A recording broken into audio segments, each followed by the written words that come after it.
Good morning, class. Lesson 3. Discovering Ted, the saga continues. We will discuss the part 7 of the, part 5 of this chapter. So now,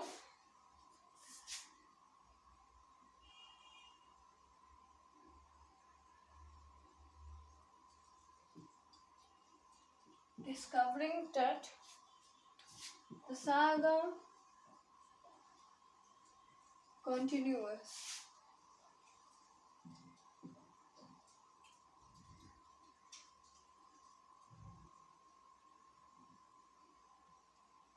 Right.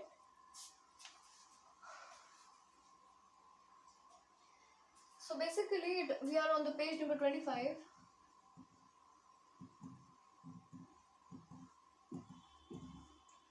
जिसमें कि हम लोग king टट के बारे में डिस्कस कर रहे थे कि 1922 को उनकी डिस्कवरी हुई, उनके टॉम की।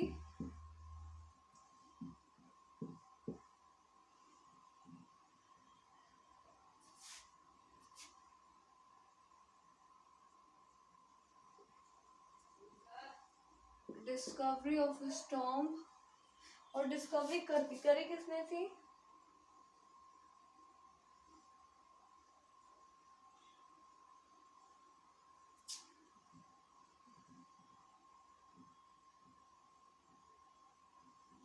Discovered by Carter from Britain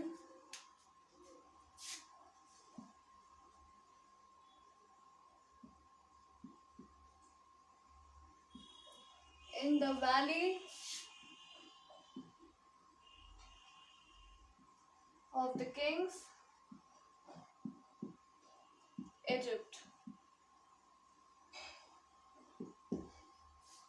तो कह सकते हैं इजिप्ट में जो वैली ऑफ द किंग्स थी उसमें कार्टर ने ढूंढा था क्या? किंग टट के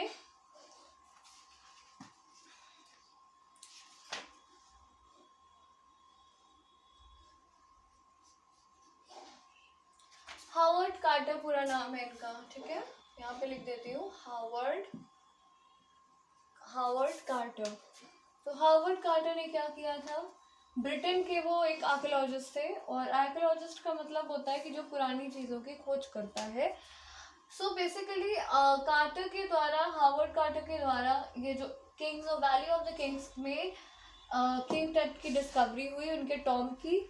और ये एक ऐसी डिस्कवरी थी जो आर्कियोलॉजी और हिस्टोरिकल डिस्कवरीज के हिसाब से सबसे बड़ी अब तक की डिस्कवरी रही, जिसमें किंग टट के बारे में पता लगा, जो कि एक ऐसे पर्सन थे जो बहुत कम एज में जिनकी डेथ हो गई थी मिस्टीरियसली, मतलब आज तक नहीं पता कि उनकी डेथ किस वजह से हुई थी। एक नेचुरल कॉज डेथ थी, या फिर उनके एनिमीज ने उन्हें हंट किया, किल किया या मर्डर किया।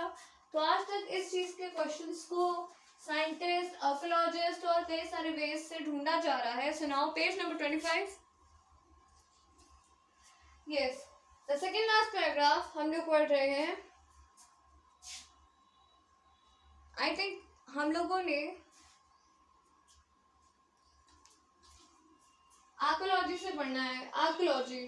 Archaeology has changed substantially the interventing decades, focusing less on treasure and more on fascinating details of life and intriguing mysteries of death. Basically, archaeology थी, उन्होंने अपना सब कुछ सिचुएशन चेंज कर दिया, और जो भी इवेंट्स चल रहे थे उस टाइम पे उन्होंने ट्रेजर्स पे कम फोकस किया, और ये ज़्यादा फोकस किया कि कितने ज़्यादा लोग अपनी लाइफ की डिटेल्स के बारे में, जो मिस्टीरियस डेथ्स होती हैं उसके बारे में क्यूरियोसिटी उनकी दिखी, यानी जिज्ञासा दिखी कि वो जीवन की सच्चाई और जीवन की जो कठिनाई थी उसके बारे में जानने की इच्छा रख रहे थे। आगे, it also uses more sophisticated tools including medical technology. कह सकते हैं उन्होंने इन सब चीज़ों को जानने के लिए बहुत सारे टूल्स का यूज किया, जिसमें मेडिकल टेक्नोलॉजी भी शामिल थी। आगे, in 1968, more than 40 years after Carter's discovery, an anatomy professor x-rayed the mummy and revealed a startling fact Beneath the resin, the cake's his chest, his breast bone and front ribs are missing. मतलब कह सकते हैं quarter की discovery के almost 40 साल बाद 1968 में एक एनाटॉमी प्रोफेसर थे. एनाटॉमी प्रोफेसर का मतलब होता है एनाटॉमी आपकी कह सकते हैं मॉर्फोलॉजी, आप जो बॉडी के अंदर के पार्ट्स को चेक करते हो. बट एनाटॉमी मतलब आप बाहर से देख के किसी चीज को बताते हो. तो एनाटॉमी प्रोफेसर वो थे और उन्होंने इसका एक्सरे किया. और x-ray in cross section, transverse section, cross section इसे कहते हैं. ट्रांसवर्स सेक्शन टीएस इसे कहते हैं. ये होता है सीएस और ये होता है टीएस. साइंस वाले जितने भी होंगे, बायोलॉजी वाले, वो इस चीज को जानते होंगे कि जब कभी भी कोई चीज को हम इस तरीके से काटते हैं तो वो उसका टीएस होता है, और जब हम उसे इस तरीके से कट करते हैं तो वो उसका क्या होता है, क्रॉस सेक्शन होता है. तो यही चीज बताई जा रही है कि क्रॉस सेक्शन वे में, यानी कि परपेंडिकुलर वे में, 90 डिग्री के वे में उसका क्या किया गया, उसका एक्सरे किया गया, जिसमें कि बताया क्या जा रहा है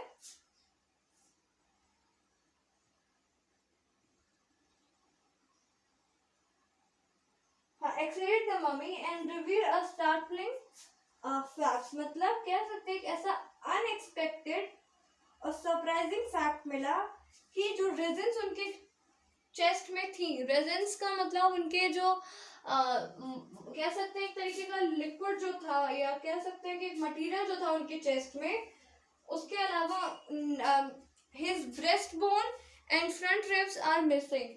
मतलब उनकी जो ब्रेस्ट बोन्स थी और साथ ही साथ उनकी जो रिब्स थी वो बिल्कुल गायब थी. रिब्स केज मतलब आपके चेस्ट का जो हड्डियां होती है, जो हार्ट के ऊपर होती है, जो उसे सेफ रखती है, वो केज गायब थी. और उनकी ब्रेस्ट बोन्स मतलब चेस्ट के नीचे जो बोन्स होती है हमारी, वो भी बिल्कुल गायब थी. आगे, today diagnostic imaging can be done with computed tomography और सीटी. By the hundred of X-rays in cross section are put together like slices of bread to create a three-dimensional virtual body. मतलब आजकल क्या है, डायग्नोस्टिक इमेजिंग हो सकती है जो कि कंप्यूटर की टोमोग्राफी या फिर सीटी, वही कंप्यूटर टोमोग्राफी यानी सीटी स्कैन कह सकते हैं, जिसमें क्या है बहुत सारे एक्सरे लेके अगर हम उसे रो वाइज रखें लाइन से एक के ऊपर एक, तो हमें उसकी 3D प्रिंट मिल जाती है जैसे. और what more would a CT scan reveal of Tut than the X-ray. मतलब किंग टट के बारे में एक्सरे से ज्यादा और कोई क्या चीज बता सकता था. आगे, and could it answer to the biggest question still lingering about him, how did he die and how old was he at the time of his death. मतलब ये लोगों के माइंड में दो क्वेश्चन हमेशा रहते थे किंग टट के लिए, कि किंग टट की डेथ कैसे हुई और उनकी एज क्या थी उनके डेथ होने के टाइम पे. सो ये दो क्वेश्चन जो हमेशा लोगों के माइंड में लिंगरिंग करते रहते थे, यानी कि घूमते रहते थे, चलते रहते थे. And that is a thing जो कि काफी ज्यादा सस्पिशियस और क्यूरियस लोग क्वेश्चन था सबके माइंड में, और आज भी है. Even after so many years we all are this, if this chapter is included in our book, it means it is important or something like that. और हर एक इंसान जो इस चीज के बारे में पढ़ा है वो ये जरूर जानना चाहता है कि एक्चुअल में सिचुएशन क्या थी और ये किस वजह से उनकी डेथ हुई और किस एज में उनकी डेथ हुई. Right. So now more on. King टट demise was a big event. Even by royal standards, he was the last of his family's line, and his funeral was the death rattle of the dynasty. But the particular of his passing away and its aftermath were unclear. मतलब king टट की जो death थी, demise का मतलब होता है death, तो उनकी जो डेथ थी वो काफी बड़ा एक इवेंट था, मतलब काफी बड़ा एक बुरा समय था उन सब राजा महाराजाओं के लिए, क्योंकि वो अपनी पूरी फैमिली लाइन के सबसे आखिरी पर्सन थे. और उनकी funeral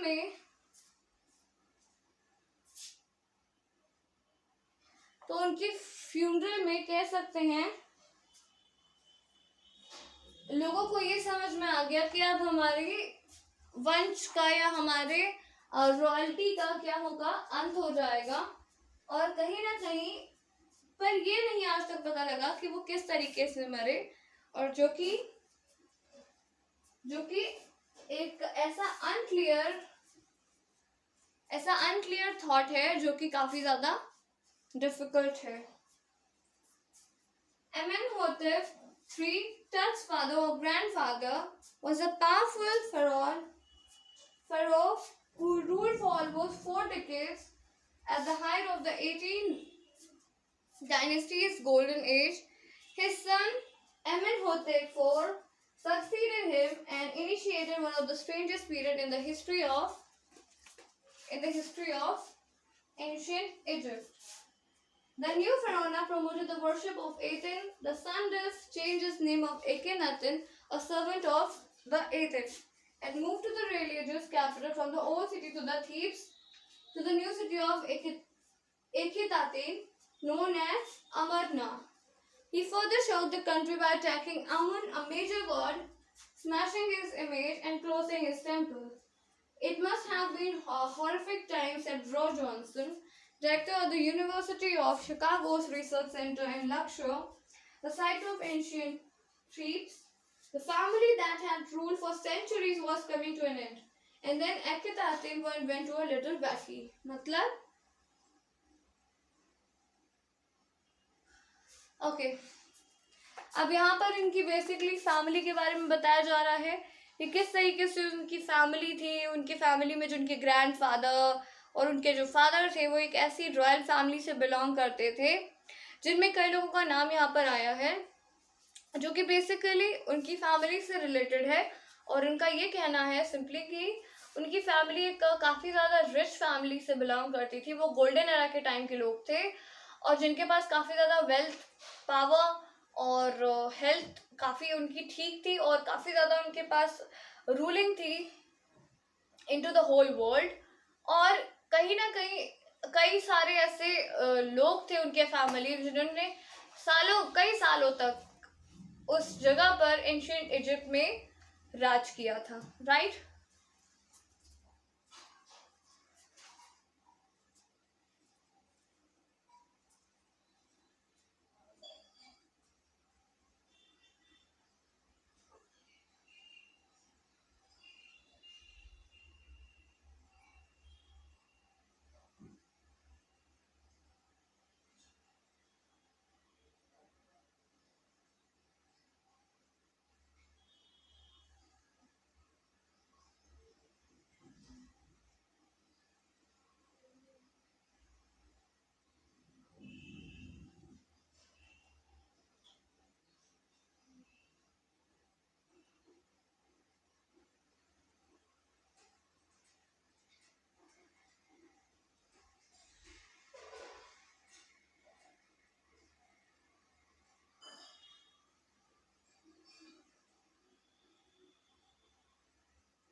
So as we know that we have discussed the discovering तट, ये जो चैप्टर ये पूरे तरीके से डिफाइन करता है कि हम लोगों ने किस टॉपिक के बारे में डिस्कस किया है।